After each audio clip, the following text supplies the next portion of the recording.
thrown in the mix and tossed out of bars.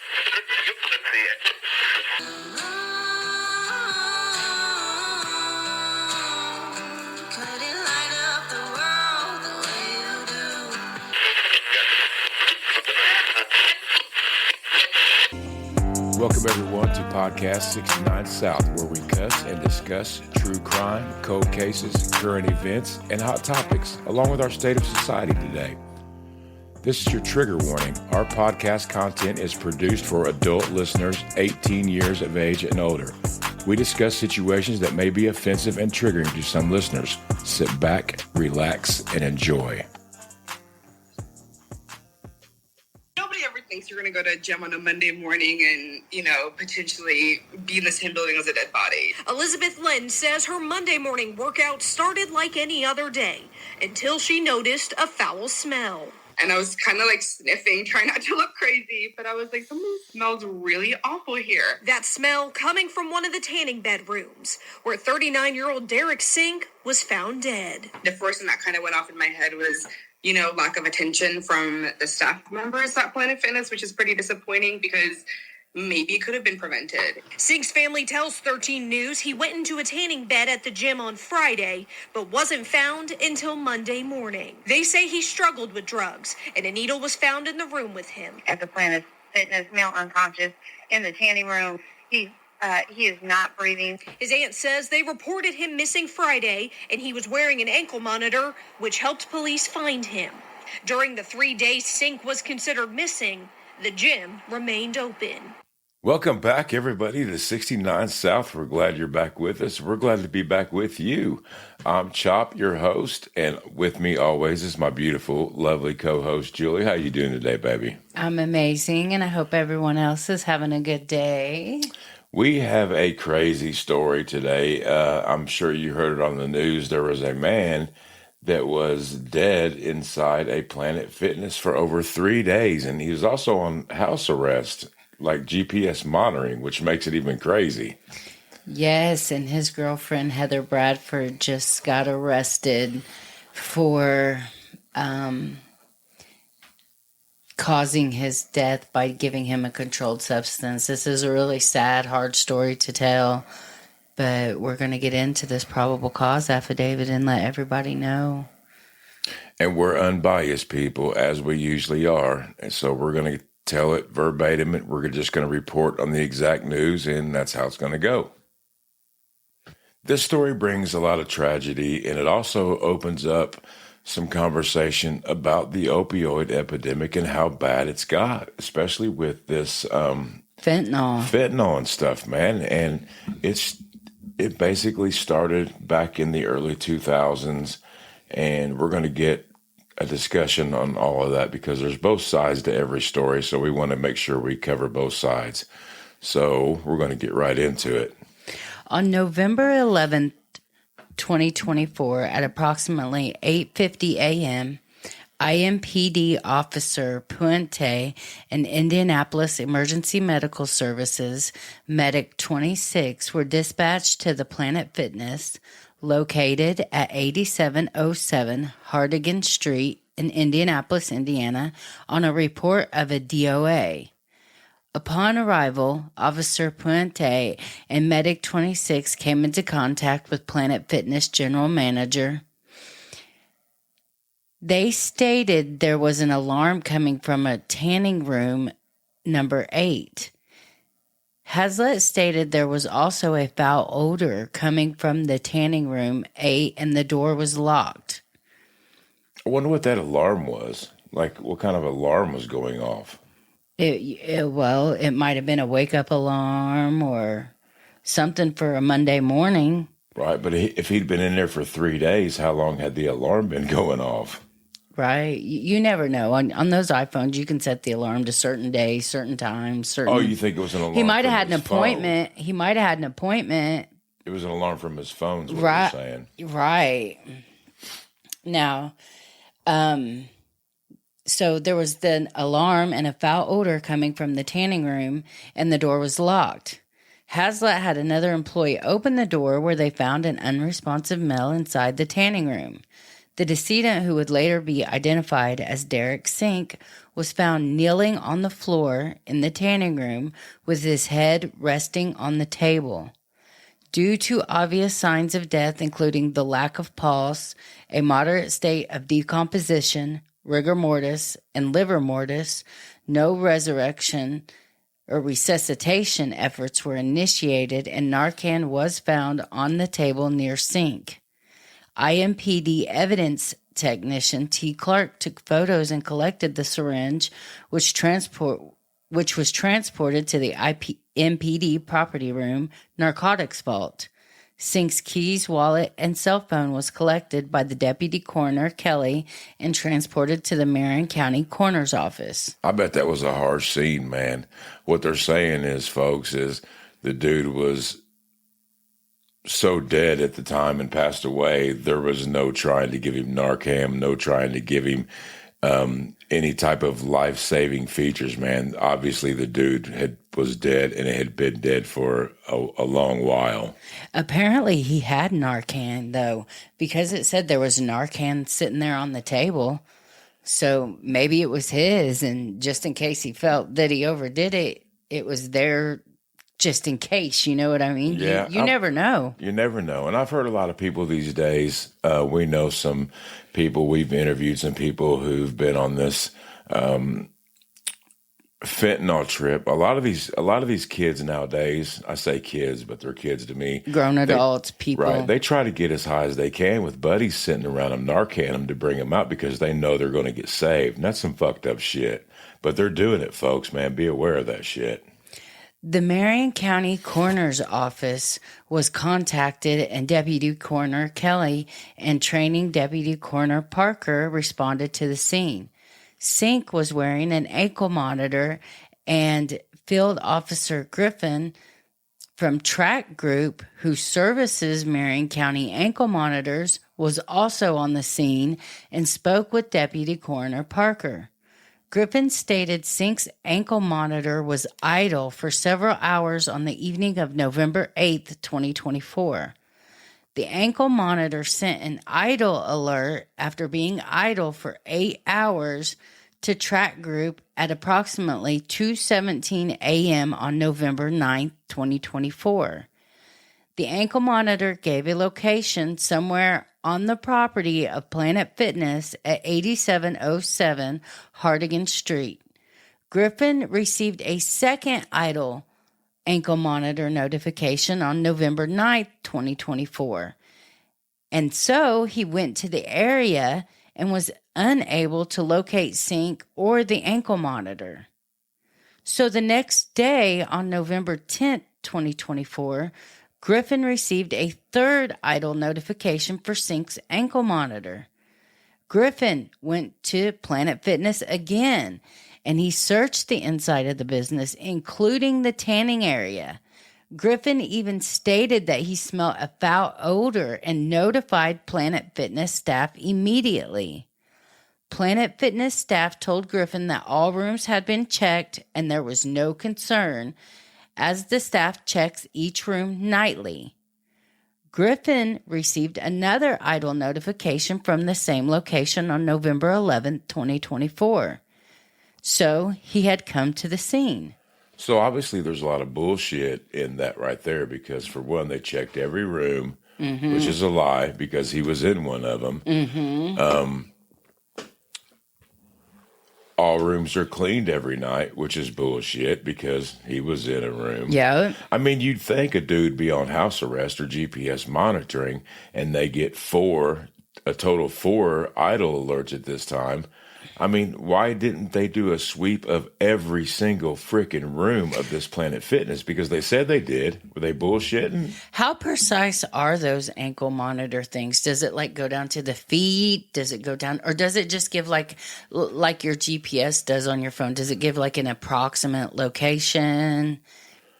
How does that work? Well, I would think that it give a pretty precise location deal, because if people is on house arrest and they're like they live in an apartment or something, I would think that it would notify them if they were like 100 feet or 200 feet outside of their home. Or not in their apartment. Right, or not in their apartment.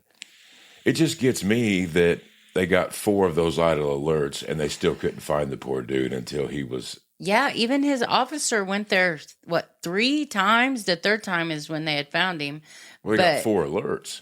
But he didn't go down there the third time because it was the alert. They had already found him because he had an alarm going off in that room and they couldn't get in that room. Planet Fitness general manager Hazlett informed Deputy Coroner Parker that there was security footage of Sink walking into Planet Fitness at 4:44 p.m. on November 8th, 2024, to start a membership. Sink then left and returned approximately 5:47 and entered the tanning bedroom 8 at 5:48. Deputy Coroner Parker was able to observe and record the surveillance video shown to her at the scene, confirming the times given in which Sink came into the Planet Fitness initially and when he returned and went into tanning room 8. So they had coverage. They had video of him going in to Planet Fitness, leaving, coming back, and going into the tanning bedroom. Yeah, so he went in, signed up, got him a membership. Then he had to leave for about an hour for something, and then he came back and decided he was going to go tan. So don't you think that's weird, though? All these people are looking for him. They have the alert saying his GPS. Why don't they look on the camera? They looked on They did that. They looked on the camera, saw him going in there. Why the hell was all these searches and all these people? Why couldn't they find him in the room that they last saw him on the camera going in? That doesn't make sense to me. Why they wouldn't have pulled the camera first to look? Absolutely. Now, on November 14th, 2024, I took custody of Sink's Apple iPhone 14 Pro Max from the Marion County Coroner's Office and transported it back to the Overdose Task Force. I was unable to access the iPhone with password provided by family members. I took the phone to the United States Secret Service Network Intrusion Forensic Analysis Center to attempt to access Sink's phone.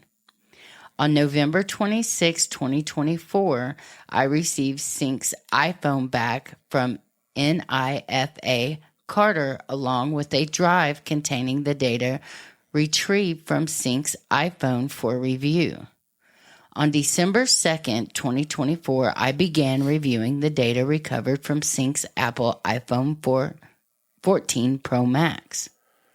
I discovered a text message thread between Sink's phone and number 463-266 blah, blah, blah, blah, blah, and the number which was labeled in Sink's contacts as Heather. I was able to determine the phone number is serviced by T-Mobile and the subscriber is Heather Bradford. Further research, I was able to find that Heather Bradford in multiple local police reports with a date of birth of 11/22/83, including reports Derek Sink, who was also listed in. The text message chain between Sink and Bradford began on October 28, 2024, and concluded on November 10th, 2024. The following is an excerpt of messages between Sink and Bradford that took place on November 8th, 2024, and are transcribed verbatim. We'll be right back.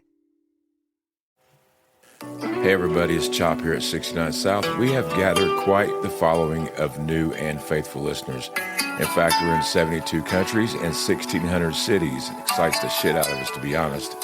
We have countless downloads and streams. If you're a small business starting out or an accomplished business looking for some good advertisement, shoot us an email at 69southpodcast@gmail.com. The 6 and the 9 are numbers, southpodcast@gmail.com. Thank you for listening. Have a good day. We will send you a advertisement package.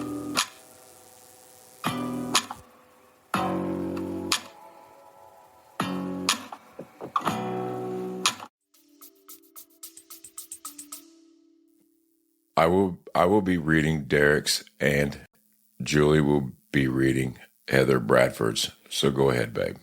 Okay, these messages start about 4:18 on November 8th. And it starts with Heather Bradford, and she says, send me an address. 8707 Hardigan Street, Greenwood Shops. I thought I had it on me, but my makeup bag either fell out somewhere, aka Walgreens or Burger King bathroom, or it's at home. So you don't have any on you? Or the car if I can find my bag. If not, I've lost 1.25 of dope and like 8 rigs and a cooker. I hope it's in the car because I really need it. I need a little, and I have some bread for you. Do you need my help? I'm going to go out to the car so I don't look like a weirdo just sitting here. I can't get it right here with her right here. I can bring it to you. Can you stop at a restaurant and just give me a little out, please, real quick? I don't need a rig. I just need a little something. Derek, if I can, I will. That's why I wanted you to take her into a store over in the shopping center to buy her something, and I can. Okay, I'll give her some money right now. Babe, I don't feel good. Call her and ask if she wants to run to TJ Maxx, and while you guys are in there, I'll get it for you. So basically, folks, man, this is her boyfriend, man. You could tell he's dope sick. He's bagging her for a little bit. If she has a little bit, man, when your significant other is bagging you for it, and you want to make them feel better. I mean, I get that. I can see their state of minds at this point. And she's gonna do whatever she has to do. In her mind, she's making him better. She's making him feel better. When you have two addicts together, and it's beyond enabling each other. In her mind, she's just trying to help him to feel better, to not feel sick, because they say when you ain't got this dope or this fentanyl or heroin or whatever the dope is, it makes you sicker than fuck, like the flu. Now, the following text messages were sent from Bradford to Sink on November 9th, 2024, with no response from Sink. The messages are transcribed verbatim. So these start at around 12:30 a.m. Now, Heather says, Derek, please text me and let me know you're okay. I'm scared shitless. Now Grandma just called me at 3:01 a.m. So I know you are on some dumb shit, Derek. Why do you lie to me? ? The one who always has your back unless you're with some dumb bitch. If you are smart, you will call me so I can update you on what's going on. I spoke to Grandma. And then she's getting desperate. And then she's starting to really trip out about 15 minutes after that. Heather says, please call me, D. I just left Grandma's. I went and let the dogs out for her and put them in the cage. So I know you aren't at home. Not sure where you are or who you are with. I'm just hoping and praying you're okay, D. After all, I know what you got could kill you, or at least cause you to overdose and be unconscious. So right there, she knows that she gave him enough dope to kill him. Yeah, that's an admission of guilt right there. I just don't understand if you had no intentions on going back to Grandma's after meeting me tonight. I would have taken, there's a child's name, to my mom, dropped her off and came back to you and could went and hung out at my house or gotten a room somewhere. Grandma is really worried about you and her vehicle. She is thinking the worst, jail, impound lot, and lots of money to get it out. So I'm asking for you to let me know, your girlfriend know, that you and the vehicle are safe and you are not in the hospital or you are not in jail and the car is not impounded. So far, home detention hasn't noticed. You're not at Grandma's, so let's get you back there before they realize it, D, and possibly violate you, babe. I'm trying to help you not make things worse. for you. I love you, D, and unless you're in or was in the hospital or even Marion County, I'm not sure that I can be okay with your decision tonight. Once again, I get my hopes up for us to be together, and look what you have done to us already. All week you've been acting weird towards me, all standoffish. Only call me when you want me to get stuff and bring it, but once you had it, I no longer existed. Here's the thing about addicts, man. When they get on one and they're just looking for their dope, sometimes they'll stop communicating with their family. So family doesn't know if they're okay, if they're on another bender, if they're just ghosting everybody right now. So keep that in mind, man. If you're in that position, man, always stay in touch with your family, because you never know what the fuck's going to be happening to you or anybody else. Let your loved ones know what's going on, because shit like this happens. There's a lot of situations where if addicts would have kept in touch of their loved ones instead of, reclusing, their lives might have been saved. So about 1:00 the next day, she sends him another message. D, I wish you would please answer me. And then he's still not answering. He's still not responding. So she texts him again about 4:45 that same day. Derek, please call Grandma and let her know you are alive. You have that woman so worried it isn't even funny. I'm not mad at you, babe. I'm just not understanding. As much as I want you to be okay, I kinda am hoping you overdosed and are in the hospital somewhere and will surface in a day or two. I love you dearly, D, and there isn't anything you can change that can change that. I'm begging you to please call me and let me know something. And if you are on the run, let's take off and go somewhere together. Fuck my job, Indiana. Let's take your car and go south somewhere warm. Sounds like she was down. She just wanted him to be okay. I mean, I know that message, it was harsh. I'm kind of hoping you overdosed and are in the hospital somewhere. Yeah. But what she meant was, even if he did overdose, she was still praying he was in the hospital somewhere, because he would have been alive and he would have been okay, maybe at that point. Right. She wasn't saying, I hope you overdosed and died. She was hoping, I kind of hope you overdosed, so that's the reason that you're not contacting me. Not that you run off, not that you don't love me, not that you don't give a fuck. Hopefully you overdosed and you're going to be okay in a couple days. People that are not addicts, man, they don't understand that shit. That's why we're kind of trying to explain it to you. Right. Because it's important to understand both sides of the coin, because a non-addict has no perception of what an addict's life is truly, truly like. On January 24th, 2025, the detectives received a copy of the Marion County Coroner's Office autopsy report and toxicology report for Derek Sink under case MC 243493. The exam was performed on November 12th, 2024 by Gregory Schmunk, MD. The report was completed and signed by Dr. Schmunk on December 12th, 2024. The autopsy report lists Derek Sink's cause of death as acute combined amphetamine and fentanyl toxicity. The toxicology report included with the autopsy report indicated Sink had 253 nanograms/milliliters of amphetamine, 34.4 nanograms/milliliters of clonazepam, which is basically Klonopin, 7.6 nanograms/milligrams of fentanyl, and 8.7 nanograms of norfentanyl in his system. So it was two kinds of fentanyl, basically. We'll be right back.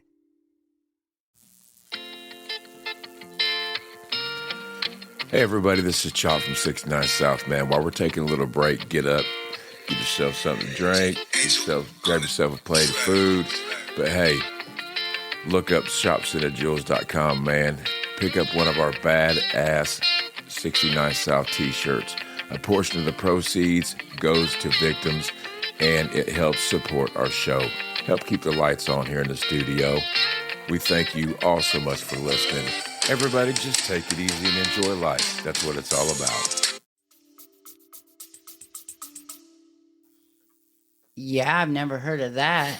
But he had a lot of methamphetamine mixed with clonazepam mixed with fentanyl, which became a deadly dose for him. Absolutely. Now, on January 24, 2025, the detective applied for a search warrant to obtain the call records for Bradford's phone between the dates of November 8, 2024 and November 11, 2024. The search warrant was granted by Marion County Judge Shields on January 24th, 2025. The search warrant was then served on T-Mobile, the service provider for Bradford's phone. On Wednesday, January 29th, 2025, the detective conducted an interview with who we're going to call KS and GS regarding the overdose of Derek Sink. He also conducted a separate interview with AS later on that same day. During the course of the interviews with GS, KS, and AS, the detective learned the following information in non-verbatim summary.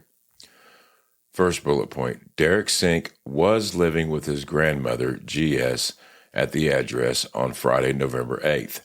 Derek Sink left around 1 p.m. and told GS he had a pass out from his probation officer until 9 p.m. GS received a phone call after 9 p.m. from the monitoring service about Derek Sink and advised he was not there. GS called Heather Bradford asking her if she knew where Derek Sink was. Heather Bradford told her she left him at Planet Fitness and said she would go look for him. Heather Bradford called GS back and told her the car Derek Sink took to Planet Fitness was still there. Heather Bradford and an unknown female friend picked up GS and they went to Planet Fitness to get the car at approximately 2 a.m. on the morning of November 9th. Heather Bradford told GS that Derek had given her $50 and Heather had given him back $30 because Derek had bought something for Heather's daughter. Heather Bradford told AS that her and her daughter went to the TJ Maxx next to Planet Fitness, and when they came out, Derek had left in his car. KS was out of town but was notified by AS that Derek was missing. KS came back to town to help look for Derek.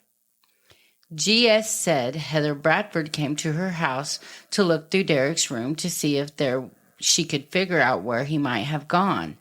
Heather Bradford came out of Derek's room with 3 prescription pill bottles and took them with her. When AS and KS learned of Heather Bradford taking the pills, they confronted Bradford about it and went to her residence in Mooresville to get them back from her. AS said Bradford brought the pill bottles out to her and KS and they left. KS showed me 5 prescription pill bottles that Derek Sink had in his room. She then said that 3 that Heather Bradford had taken were prescription bottles for Suboxone, Adderall, and clonazepam. KS stated when she retrieved the bottles from Bradford, she counted them based on the dosing and filling date. They were each missing approximately 15 pills. KS filed a missing person police report for Derek on Sunday, November 10th. That same day, KS and AS looked all around Planet Fitness. Field Officer Griffin from Track Group also arrived at Planet Fitness on Sunday morning and requested Planet Fitness open a locked tanning door, which is when Derek Sink was found deceased. AS shared several text messages between her and Heather, one of which Bradford told her the following. Honey, I was the last one that saw him on Friday around 5:30. Me, him, and the child met at Planet Fitness and got a membership. He said he wasn't feeling well and was going home. He left. I ran into TJ Maxx to get some gray sweatpants really quickly. I didn't see anything, and my boss called, and I had to go to work. Now, this was Derek Sink's GPS monitor location data. On January 30th, 2025, I received a report of Derek Sink's GPS monitor locations on November 8th, 2024, from the Joy Range, the Marion County Account and Operations for Track Group. On this report, it shows Derek Sink leave his area of residence in Indianapolis, Indiana at approximately 12:45 p.m. and arrives at the Marion County Community Center, 675 Justice Way, Indianapolis, Indiana at approximately 1:08 p.m. Sink remains at the CIC until approximately 1:45. Sink appears to travel downtown Indianapolis in the vicinity of the Circle Center Mall, then appears to travel towards the south side of Indianapolis. Sink arrives at 8707 Hartigan Street, Indianapolis, in the Planet Fitness at approximately 4:41. Based on GPS data from Sink's GPS ankle monitor, Sink never appears to leave the general area of the Planet Fitness after that. On February 4th, 2025, T-Mobile responded with digital information as requested in the judicially authorized order. The affiant conducted a preliminary analysis of the historical cell site location information for Bradford's phone. The analysis showed on November 8, 2024, Bradford's phone used a cell site consistent with the device being located in the area of Planet Fitness on Hartigan Street during the time frame consistent with the text messaging conversation between Sink and Bradford. On May 1st, 2025, the affiant applied for and was granted a search warrant to seize target phone, and then it has a phone number. The warrant was granted by Marion County Superior Court Judge on May 1st under the cause number of 49D 31-2505-MC-013783. On May 2nd, 2025 at 10:01 a.m., I called the target phone, and it was answered by Heather Bradford. Heather said she was at an appointment at the doctor's office and would call me back. Bradford then called me back from the target phone. I asked Bradford if she would meet for an interview later that same day. Bradford said she would have to try and find a ride. Bradford then called me again from the target phone and agreed to meet me at the IMPD South District roll call for an interview.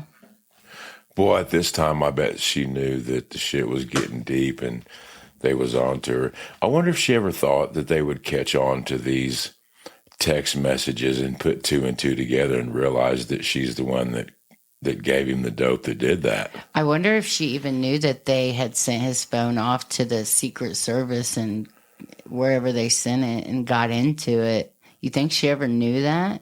I don't know. I mean, they confiscated his phone and they have this. Did they confiscate her phone too? I don't think at this point in the story they confiscated it. But then she's got a... Why are they calling it a target phone? The target phone is because that's when they went through his phone, they saw the messages. So that became a target. Exactly, that became the target phone. So on May 2nd, 2025, at approximately 2:55, Heather Bradford was interviewed at IMPD Southeast headquarters, located at 1150 Shelby Street, Indianapolis, Indiana, by this affiant and Detective S. Wolf. Bradford was provided an advice of rights form. The form was read out loud to Bradford, who stated she understood, initialed, and signed the document. Bradford provided the following information.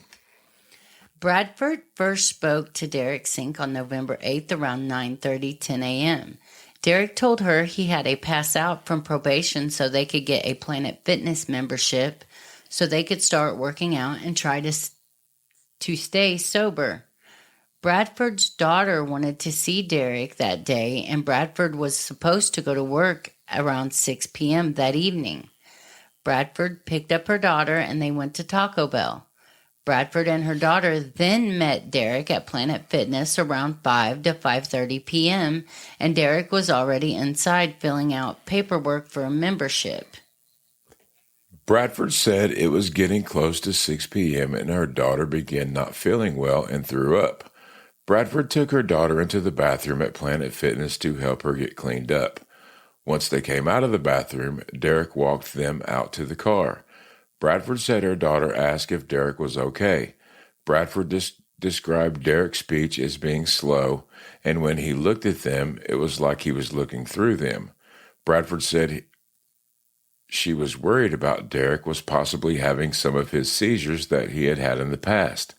Bradford's daughter had said some more sickness issues in the car, and Bradford wanted to go into TJ Maxx store near where the Planet Fitness was to get her some new clothes. Derek gave Bradford's daughter a $100 bill, and she handed the bill to Bradford. Bradford said Derek did not want to go over to TJ Maxx because he was worried about his GPS tracker not showing him at the Planet Fitness.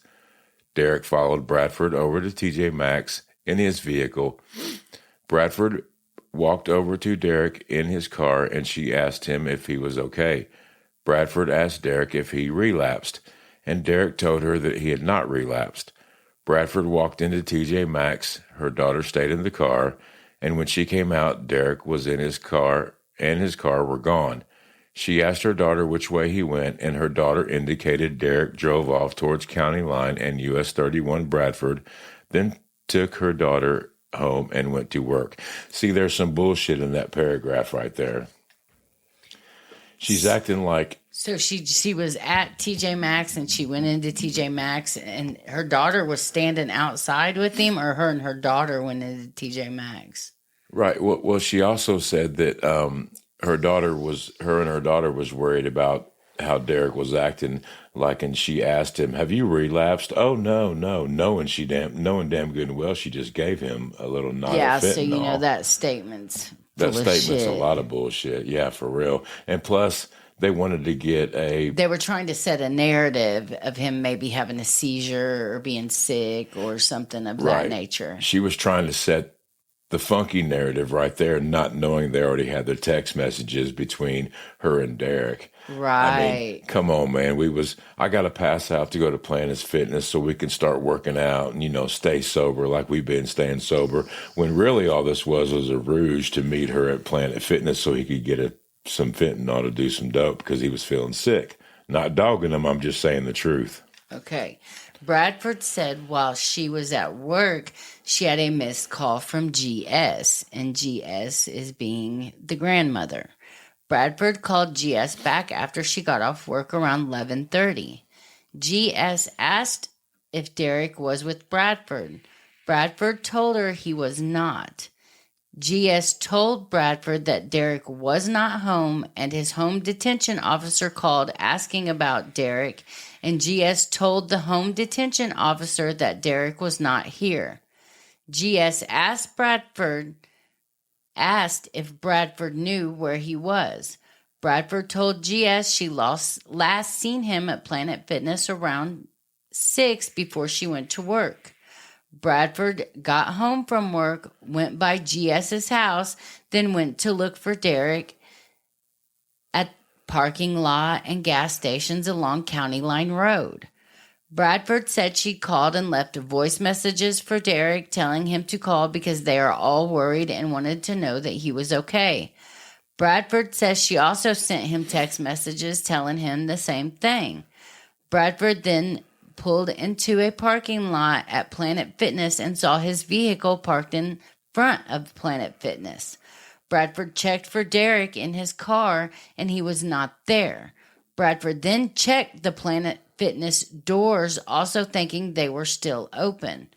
Bradford said the car was parked in a parking spot right in front of the front doors to Planet Fitness. Bradford went back to GS's house to pick up GS. They returned to Planet Fitness, and GS drove the car back home. When they returned to GS's house, Bradford said GS asked her to go through Derek's room to see if she can find anything in his room indicating where he might be. Bradford said when she was going through Derek's room, she found his prescription medication. Bradford said if Derek was going to cut his band off, he would have taken his prescription medication with him. Bradford said that money would be money in Derek's pocket because he would have got money from selling Suboxone, Adderall, and another prescription. Bradford said she told GS she was worried since the medicine was still there. Bradford then left GS's house. Bradford said she did not actively help look for Derek after that, but she stayed in contact with Derek's family, KS, GS, and a family friend, AS. Bradford said she stayed away, though, because KS and AS accused her of getting Derek high and knew he was laying dead somewhere. Bradford defended herself, then telling them that she was sober and she was not going to get Derek high. Knowing that was a lie, knowing she just sold him that. And you know when she seen his car out there, she knew. She didn't know that he was in there dead. Not she knew that it something was in fucked there up. dead, but his car was still there. She went into his room. She took these prescriptions. Why would she take his prescriptions if she didn't think he was dead? I mean, it could be as simple as she seen them Klonopins and them Suboxones and them Adderalls and thought she could make a quick buck. I mean, I don't think she thought he was dead at this point. Surely not, man. It seemed like she really give a shit about the dude, or she wouldn't have give a shit if he was sick. She would have been like, no, baby, you need to stay on fucking track. Eat your Suboxone, and you won't be fentanyl sick, folks, because that's what Suboxone does. It keeps you from getting sick from these opiates. Boy, that family was dead right, though, weren't they? They were right. You gotta admit, they were right, man. And they said, once again, Bradford said she stayed away, though, because KS and AS accused her of getting Derek high and knew he was laying dead somewhere. Bradford defended herself to them, telling her she was sober, which we know is now a lie, and she was not getting Derek high, which we know which Derek's getting his own self high.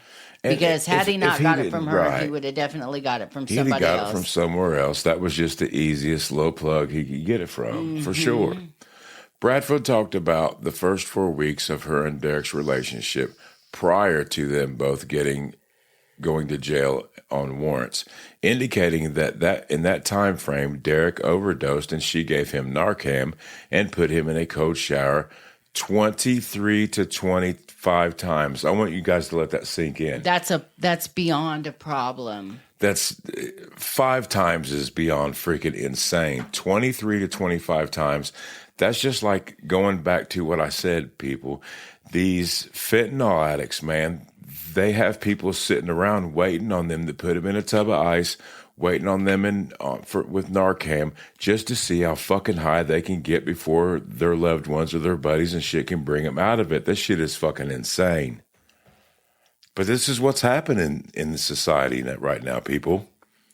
Now, Bradford said Derek normally used heroin and Xanax.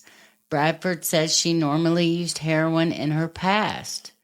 She stated she was clean when her and Derek met and was only using Suboxone at that time. The affiant then served and signed a valid search warrant to seize Bradford's phone and took custody of Bradford's light blue and black Apple iPhone. So this is the first time they had actual custody of Heather's phone. Yes. I advised Bradford I had gone through Derek's phone and saw Derek's text message conversation with her. I asked Bradford if she wanted to revise anything she previously told me. Bradford said she would like to now say she was using at the time and she was aware Derek was using, but does not want to revise anything she said happened. He began asking Bradford about the contents of the text message conversation between her and Derek. Bradford stated she wanted a lawyer. She fucking lawyered up. Smartest thing she could do, because at that point she knew she was fucked. Yeah, all you could do is lawyer up. And that's everybody's right. No matter what crime you commit, it is everybody's right to get a lawyer or representation or anything like that. The affiant.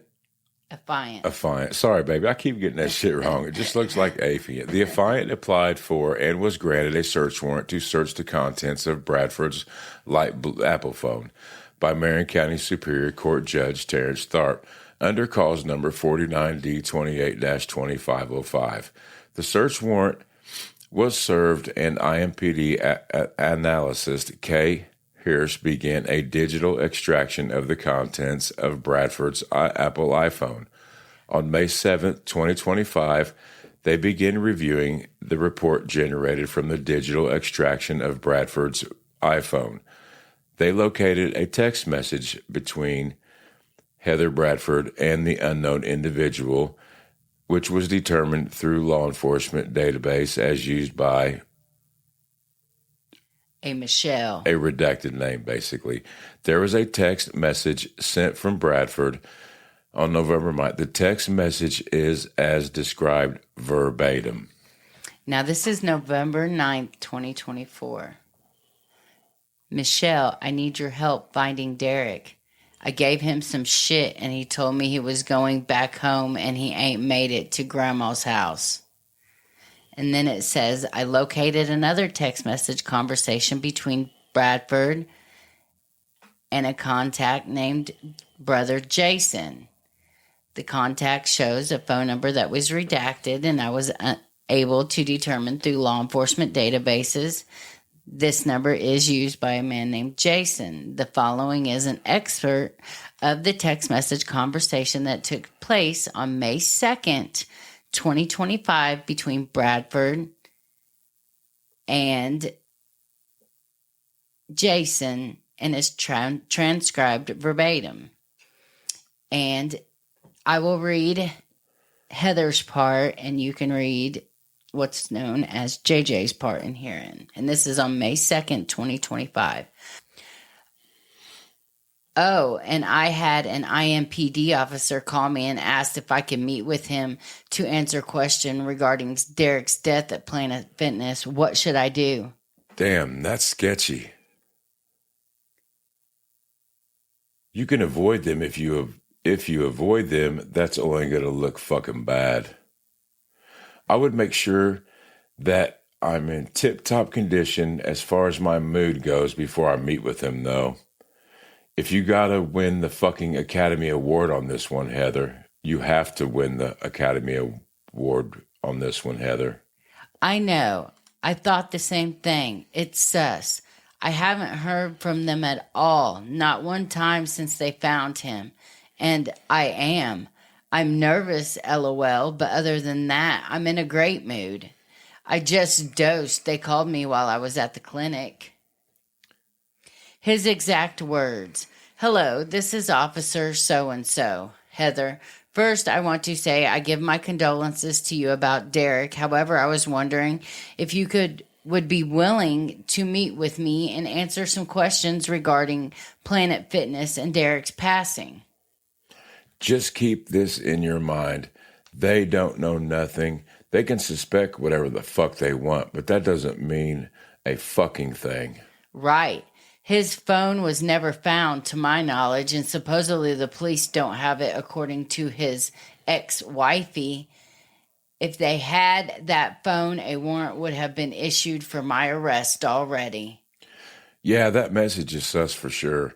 I would be focused on the part of the message where he said, however, the basically saying condolences, however, I'm going to get that ass. Right. Or I'm thinking an attorney has reached out to do a deposition for the wrongful death suit that a family member has filed, and the officer wants more info so he can answer those questions more in depth, maybe.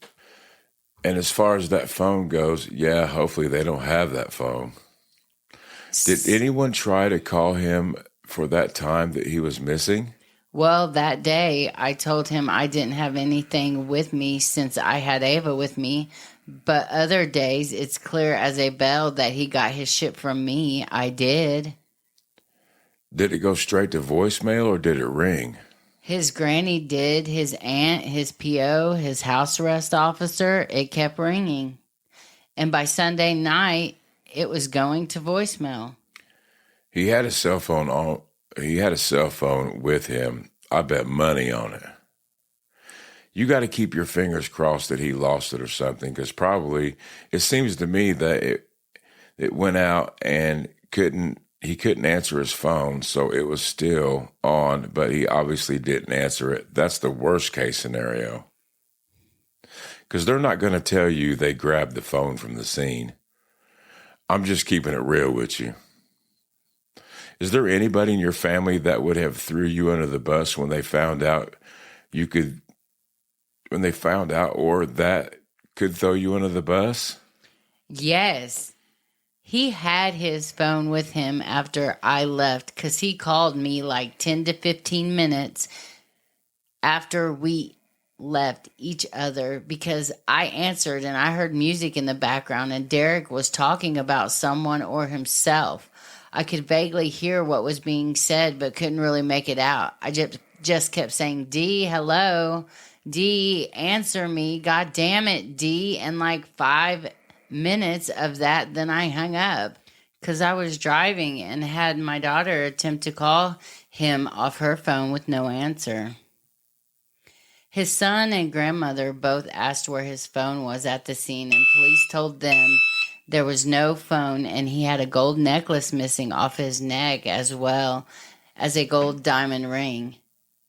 Ashley and Aunt Kim both called me wanting it because they thought I had it for some reason. But I proved to them that I left Derek at 6, give or take 5 minutes, and then I received a call from Derek after I'd left him. Well, the fact that he called you and you didn't answer, that's going to play in your favor. Yeah, none of my family knows I sold Derek this shit unless Karen has said something to them. Shyla knows, though, because she was there when Karen stopped by last year, and her and I were discussing my heroin usage again and how she gets that I live with the guilt since I'm the one who's et cetera, et cetera, et cetera. And after Karen left, Shyla was like, oh, I didn't know you were responsible for his death. And I checked her real fucking quick and told her, just because I gave him XXX doesn't mean I'm responsible. Do I live with guilt? Absolutely. But that's because despite realizing he was fucked up on something else, I still chose to give him shit so he'd shut the fuck up in front of my daughter and not cut his bracelet off and go get shit. You think somebody found him in that booth and robbed off his body? That's what we think, since there was no phone and no bag of dope. Because that's what it sounds like, the missing phone, the missing necklace, the missing ring. So the person you heard talking on the phone, shit, they could have been potentially the suspect. And the fact that they didn't find him in fucking Planet Fitness for that long, I don't believe that one of the employees, they got his shit. They probably could have saved it. They probably could have saved him by calling 911. Or somebody met him there and was with him. Yes, that's why I think he potentially could have been saved if whoever stole his phone called 911, unless they didn't find him till the following morning. They're setting up this narrative in their head, is that pipe dreams is what this is called. Yeah, they're setting up narrative between her and this JJ person. Somebody cracked open the tanning room locked door, stole his dope, stole his necklace, stole his ring, and left him there dead. Left him there for dead. And and stole his phone. And stole his phone and locked the door behind him. See, this right here is why police don't give public all the real fucking shit, because they know now, especially listening to these phone calls, they know now that he had his phone with him. And the bullshit about the ring and I wonder what the real truth about that is. The police probably have it in custody, and it's evidence, right, so it doesn't get sent back quick. And they're not going to tell them what evidence they have and don't have. Right, because that's what police do, and that's how they figure out who's telling the fucking truth and who ain't. Yeah, that's right. This is a hard case, though. I mean, people wants to point blame when something like this happens. I have had friends and family close to me that tragically have overdosed. Some have passed away, some have not. But you instantly get mad and want to blame somebody, but you can't. But you don't want to blame the decedent person, even though you know it's really their fault. They wouldn't stop doing what they were doing, and you want to. The person that's alive that gave it to him, you want to point your finger at them and say it's their fault. Right. And, you know, I'm no angel, man. I've been through this shit back in the 90s and the 2000s, man. I got fucked up on pain pills. I had a motorcycle wreck one day, man. And I understand. I can't imagine how this fentanyl shit is, but I'm going to be honest with you, man. I was on Percocets from the doctor. And when they didn't give you enough, you started getting Percocets off the street. And I had plenty of people, man. If I didn't have Percocets, man, I felt like shit. I'm sick. I need it. You know what I mean? My buddies would give me Percocet. It's just different with the fucking fentanyl because you don't know what you're going to get. You don't know the strength of it. You don't know how much to do. They say you could do a match head or, you know, the size of a dime, and it could be different. A match head or it's deadly all the way around. Yeah, a fucking grain of salt of this shit can kill you. And I in my heart, in my mind, I kind of feel bad for Heather because all she was doing was trying to help her boyfriend feel better. She wasn't trying to kill this dude, man. Mm-hmm. You know, maybe he didn't know the potency of the shit that Heather was getting. Maybe he was just trying to get high. But it still doesn't matter when you are dealing in that stuff.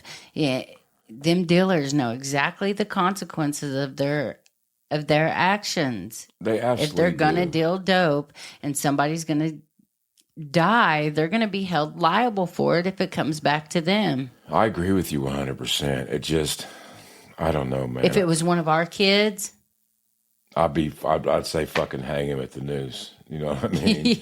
Yeah. But I mean, there again, I don't know. It's so hard for me to think of. It's a double-edged sword. Does she deserve to be charged with like a manslaughter crime because she was trying to help her buddy out? I mean, yeah, she does. Listeners, please come at us with your thoughts on this, man. And what you think. Yeah, because I can understand both ways. I really can. Mm-hmm. We accidentally, actually recently have helped a fentanyl addict, actually a couple, and, you know, Change their life around. Absolutely change their life. But I could actually put myself in positions, and that's how I look at a lot of these cases. Is I try to put myself in these positions, and if I was in that position, man, and me and my buddy was maybe doing fentanyl together, and he was like, "Hey, bro, give me a little bit, bro. I'm dope sick or whatever." I probably would have helped him out, but it would have been on him to do the right amount. But there you go. There's that other aspect that comes up. You don't know how fucking much is deadly and how much ain't. Mm-hmm. I don't know, man. It's bad all the way around, and it needs completely outlawed. It doesn't need to be on our streets. It's killing our kids. It's killing everybody. It is. And like I said, we see both sides of it, man. We feel bad for both sides of it. Nobody needs to die. I think if we dig a little deeper into, you know, the background of these two, I think our eyes are going to be opened a little bit more on things. Apples don't fall far from trees, and I think there's some apples that's laying around that we may be able to dig into. Mm-hmm. You know what? After all this, you know, these stories, hopefully they all have good endings. So, Miss Bradford, she knew what the fuck she did, obviously, through these text messages. She was obviously hooked on dope. She'd obviously been in trouble. So please tell me there's a happy ending to this. Maybe this will get her sober and she'll, you know, get what rest of life that she has left back because she's still alive. She has the chance to redeem herself. So tell me there's a happy ending. She realized that her friend died, so she straightened up after this, right? No, she didn't. Because what happened? Because whenever she was arrested for this case, whenever they put out the warrant, they arrested her at BP gas station in Mooresville, and she caught another possession of fentanyl charge. She had fentanyl on her still after this. So she was at least doing fentanyl. Who knows whether she was selling it or not, but she was still fucking with the shit. Still messing with it. That just blows my mind. So you can tell right there, nothing's been learned. And there's help out there for people who want it. If you want to live a straight, happy, healthy, sober life, it can 1,000,000% be done. I've seen the worst of the worst completely transform their lives around. Well, there's another end to another heartbreaking story. To Heather Bradford, if you hear this, we want nothing but the best for you. We hope you can see the light, man, and look at all the trauma this shit has brought to you and your family. To Mr. Sink's family, we hope you guys can come through this, man, and hopefully you guys don't follow in Mr. Sink's footsteps, man. Maybe use him as something, a fresh light for people. Let's use this story to make everybody, come through this and better and see what the fuck it can do to people. Because the opioid fentanyl pandemic is real, and we're going to lose a lot more before it's over with. Absolutely. Hey, we do want to thank all our new Patreon members. We can't do it without you. We're trying to get from construction to doing this full time. If you'd like to become a Patreon member, if you like what we do, please support us at Patreon. You can go to patreon.com/69 South. And you get behind the scenes footage. You get these PCAs, exclusive episodes. You're going to start getting videos, newsletters, everything. We want to thank you for being with us this week, man. Until then, have a good day. Good evening. Whatever.